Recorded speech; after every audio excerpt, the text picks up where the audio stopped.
Hello sweet friends and welcome back to my channel. My name is Maria, but if this happens to be your first time visiting, welcome to Siempre en Penitos DIY. Today I'm going to show you how I made some mini cakes. These are extremely easy to make. Anyone can make these. So with that being said, let's begin. In my previous video, I mentioned that I have a big project that I wanted to do. Well, I wanted to do it for Mother's Day, so I figured instead of making one long video, why not make smaller videos?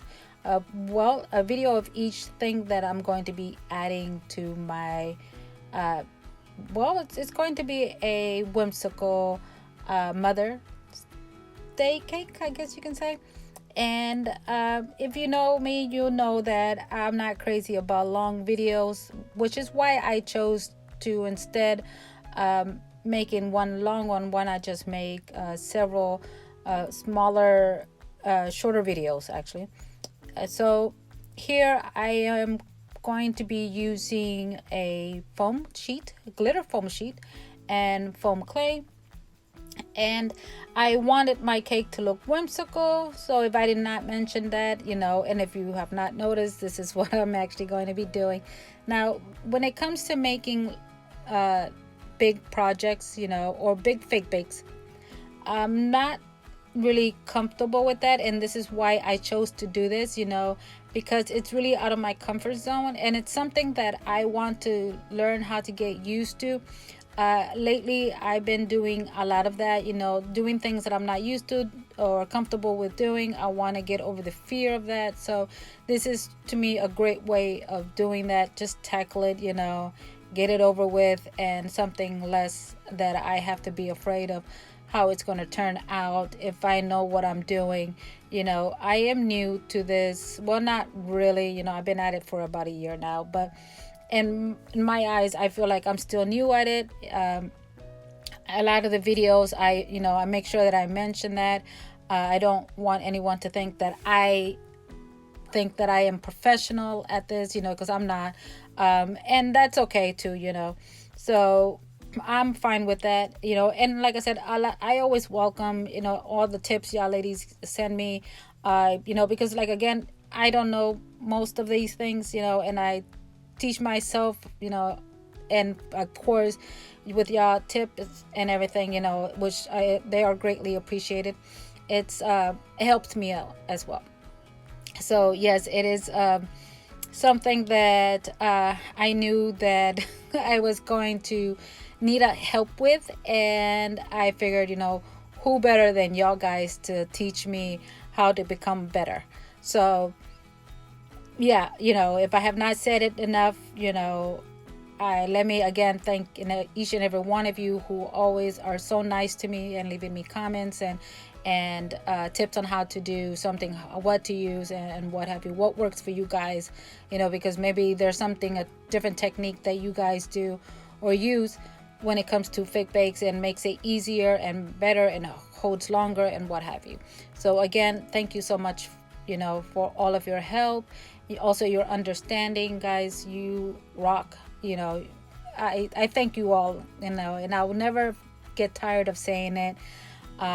So yes, moving on. Okay, so what I got these foam,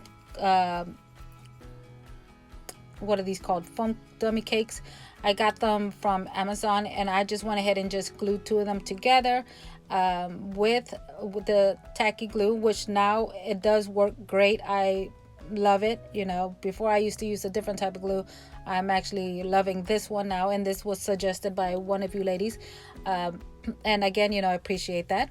And now that I have that cut out, I went ahead and glued it. Now I'm working on my foam that's going to go on top. This is actually going to be the icing on top of the cake, and just rolling it out, making sure that it's not too thin, because also I don't want it to crack on me later after it dries and what have you. So after I condition it, I rolled it out and I place it on top.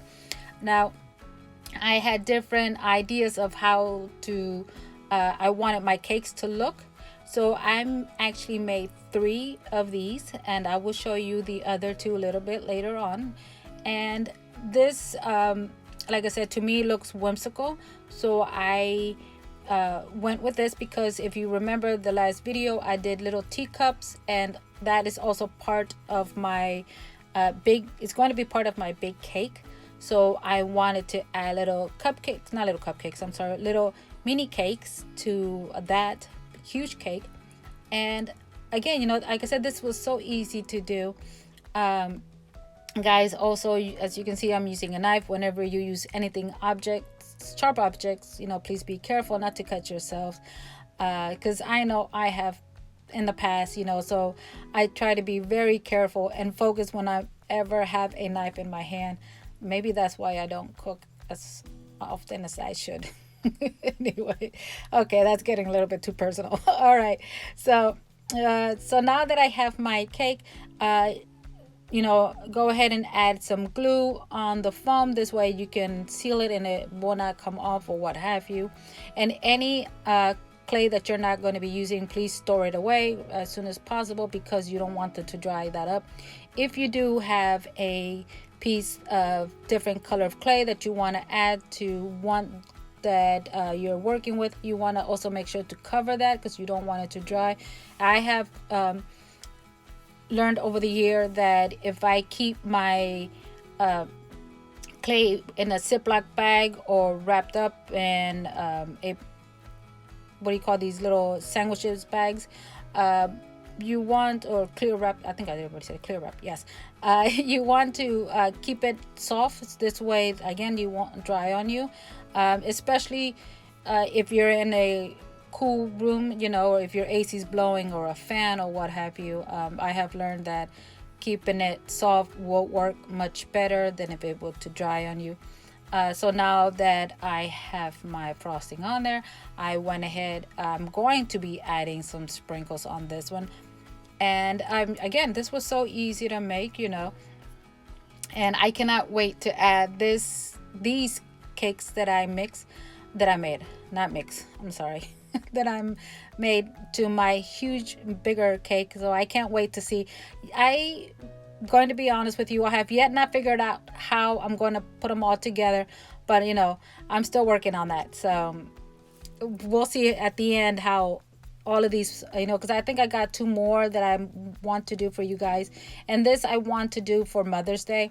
So I need to make sure that they're all out, so I don't know if I'm gonna make 2 more or make just 1 more. So I still don't know yet, but anyways, we're just gonna have to wait and see what happens. So here I wanted to have a border on the bottom.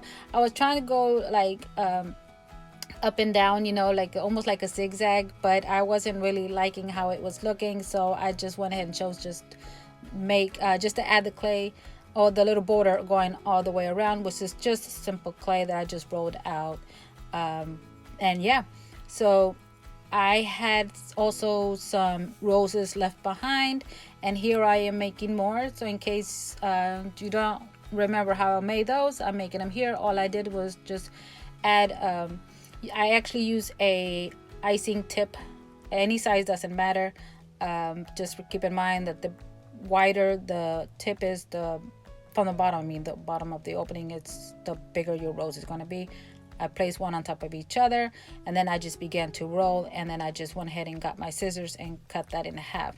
Now the petals, you can go ahead and just use either a molding tool or a toothpick if you don't have one, and then just open that up, the petals, and make it wider.